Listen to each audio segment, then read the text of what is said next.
We are the music makers, and we are the dreamers of dreams.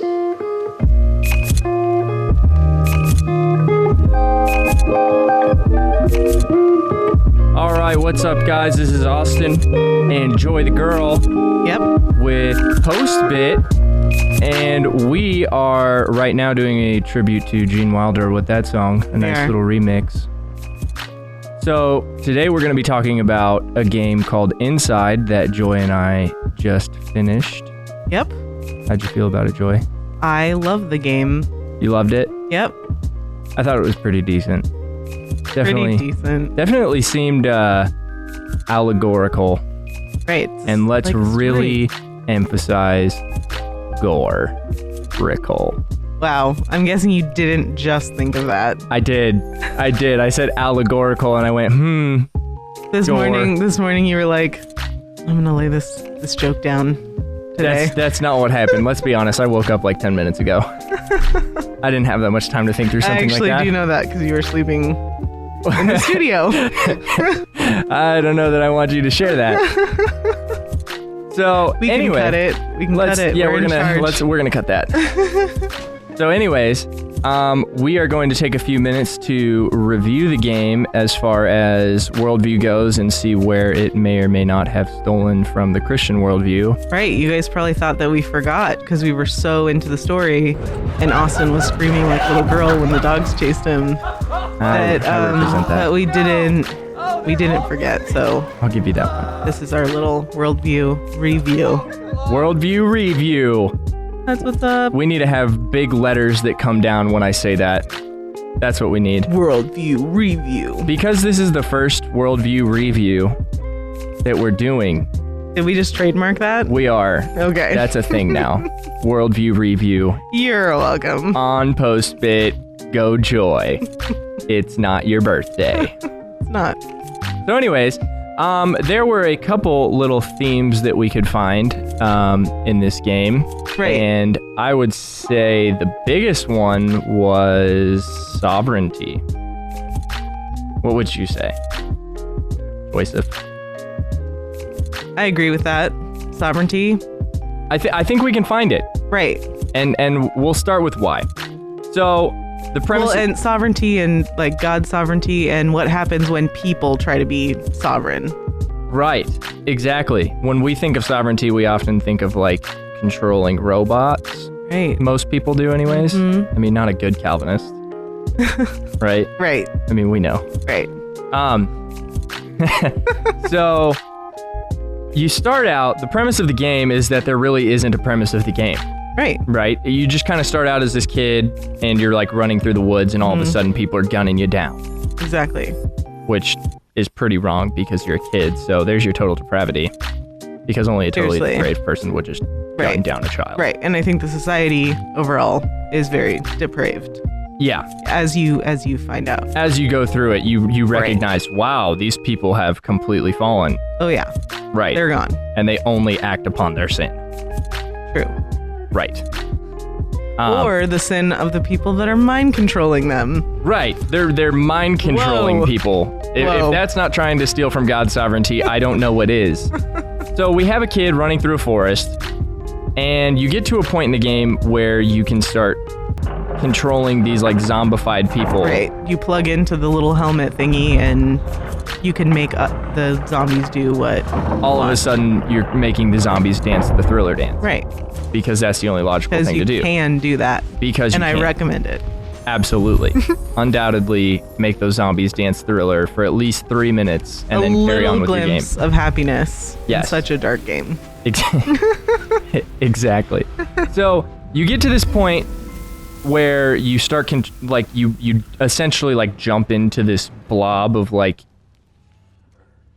I don't even know what it was. It was like a blob of people put together. Yeah. Some people call it the blob. I've heard meatball, which I kind of like. That sounds kind of cute. Because by the end of it, I thought it was kind of cute the way it sort of like gallops around.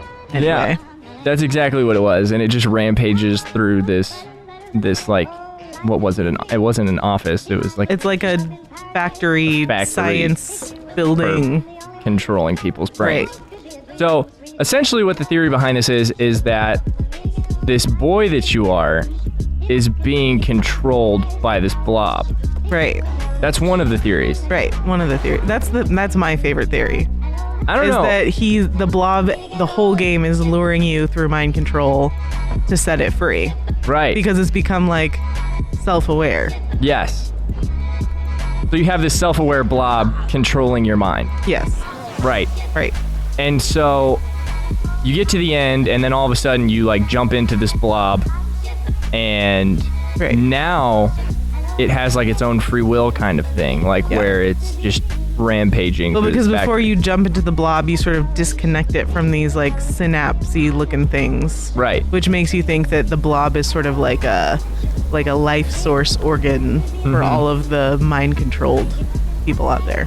Right. And so you just start running through, and then finally you get to this point at the very end where you land from this giant fall in a spot of sunlight. Right, a little patch of sunlight on a beach. And then no longer can you control the blob. Right. Right. So the other theory is that the blob is controlling the player of the game, i.e. myself and Joy. Right. It gets a little meta in here. Way meta. And so now I have to think about this game is controlling me. Right. I don't think so. Not me. Not Austin, because Austin is in control of the thumbsticks and the X button. Right. The X button means to jump. I jumped a lot. You did. I did. So here I am thinking to myself, I'm controlling this game, but in a sense, the game is controlling me to get to a certain point. Right. Of the, like. Well, even just to consider that the graphics of the game, like the foreground and the background and everything they're well animated, but you can't really explore them. Like you really can only go, like you're very limited even in what you can do. So the game controls you from the very beginning. Right. Because you can only go right, or you can only side scroll. Yep. And you can like do a few interactive things. Right. That it wants you to do. And I can't like turn around and like punch one of these guys in the face or anything like that. Like I only get so much that I can do. Exactly. So the game is in control. I'm just, running my way through it. Yes. So I have here a video game with a fully developed timeline, essentially. Yeah. Like world. Where the world is just completely, I can only work within those bounds. Right. Sounds interesting to me. Sounds like some type of game developer sovereignty. Right? Right. And I think, honestly, probably for the developer, it's more of a commentary on, like, it's more of like a political, socio-economic commentary. But we know that kind of commentary is really just, like, foundationally that commentary is, Right, you get into, like, communism, socialism, and things like that. Right. But, foundationally, anything that is critiquing socialism or communism, or for example, is essentially saying those are institutions in which government is God and they decide everything for you to the point of mind control. Right. So all the way there. So government sovereignty, God's sovereignty. If someone proclaims to be an atheist, they're going to say that. They're not going to claim to have a problem with God's sovereignty. They're going to say government sovereignty because the government is their God. Right. And they get that worldview based off of what we understand about exactly God. So it's the same commentary, but because they're choosing to reject God, they call it something different. Right. They say, oh no, we're being controlled by, it's like Mr. Robot, where we're just being controlled by the society. Right. Kind of thing. Exactly. Right. So I would say that's the first part for Worldview, as far as that game goes, is essentially they're stealing from what we know to be true from the scriptures about God, as far as sovereignty goes. Exactly. Right. And then the second part was, it's very dark. The game's really dark. It is dark. So this isn't so much the worldview of the game review. Can we take that one too? All right. Worldview of the game review. No, that's way too long. We're just gonna go with worldview review pertaining to the game. Review. This one is more of a can we play this game? Right. It's dark. It's visually there's nothing like, oh my gosh, my mind. Yeah, it's definitely animated. It's not like when you see blood, it doesn't look like real blood. Right. It doesn't, nothing looks like, it's not animated in such a way that it's supposed to look real. And it's not like to the Mortal Kombat extent where it's like you're ripping somebody's spinal cord out of their... Someone in half. Right. Like above nothing... your head. Yeah. It's nothing like that. Like Bane, dropping Batman over his knee. Right. But, I mean, like... Okay, the part that got me the most, the part that really irked me... Okay, I really want to hear this, actually. ...was when I'm running through the factory in that line, and that camera thing is on me, right? And I mess up, and it shoots like a spear through me and drags me across the ground. Yeah. I was like, whoa. It's like a weird taser / spear. Yes. That just grabs you. It's a taser that kills you. Right. And then drags you across the floor. Yeah. I mean, that was like a picture that's not going to leave my head for a little bit. Because that was That's why I enjoyed the game so much, because they don't tell you anything, so everything like that happens is a surprise. Right. And that's why I think it actually, got under my skin. Inside my skin? Oh. I don't know.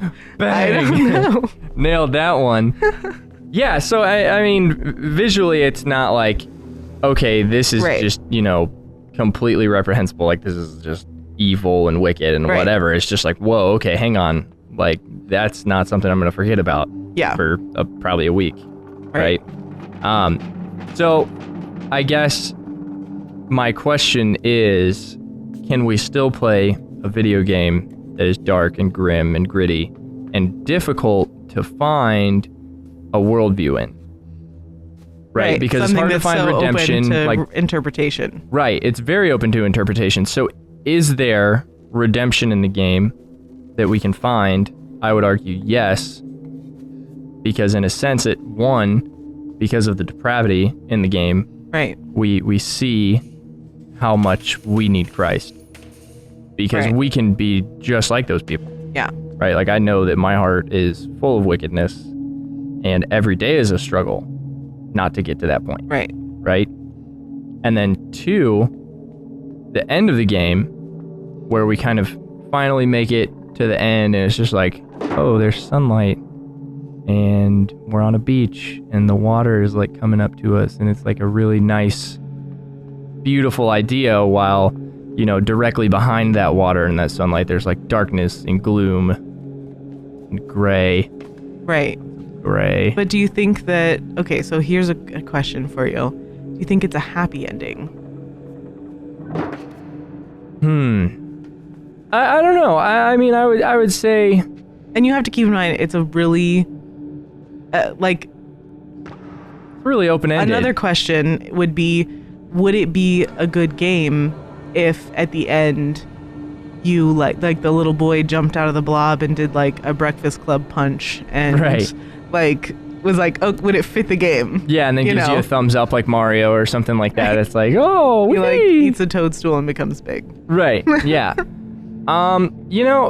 Because it's open-ended, you do have to take that into consideration. Like, okay, what could they have done better or something like that? Yeah. But I think for what the game was, I mean, I think the ending pretty well suited the game. Right. And I wouldn't have expected much better. I was a little frustrated, like when I first played it, because I was just like, why? Mm-hmm. Why did this happen? And then after like thinking about it for a little bit, I'm like, okay, well, that's the perfect ending for that kind of game. Like, it's so dark. It can't be too. There can't like be like a big. Right. It's kind of like Inception. At the end. Like, spoiler alert. The end of Inception, there's so many spoilers in this review. We're going to make sure that there's a tag that says spoilers. Right. All the spoilers. All of the spoilers. Everything. Everything from Inside to Inception. Right. Very similar. With the IN sound.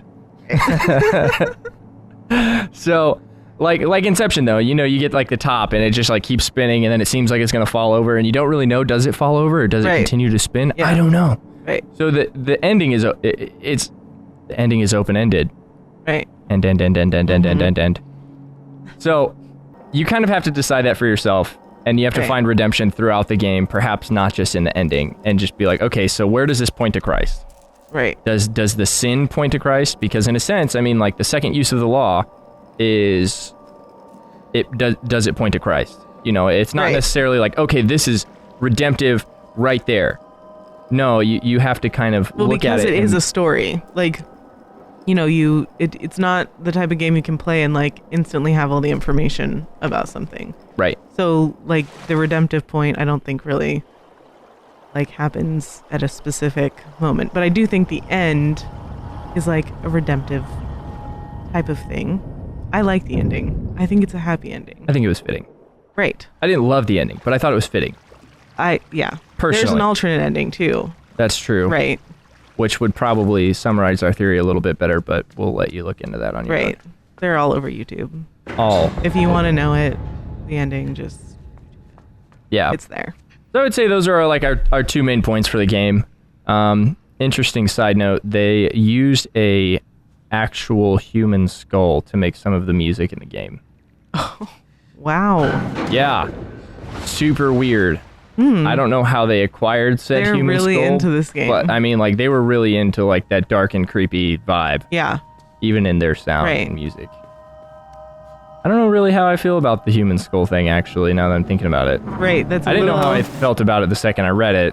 Well, isn't there like a human skull on the Pirates of the Caribbean ride in Disneyland?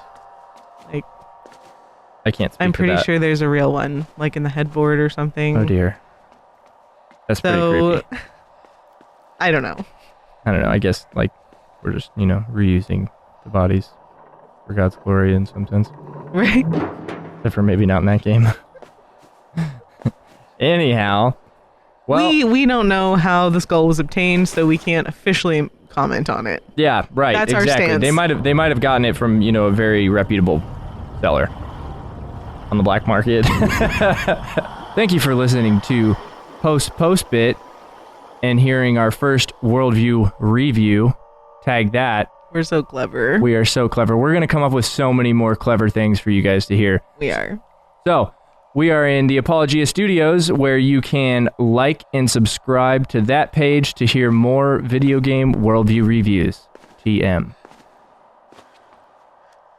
It'll do. Okay, sweet. What is TM? I don't know, I just decided to trademark it. That's amazing. Oh no! Oh! What? No! This game is brutal. Told you. How do I... Just try again.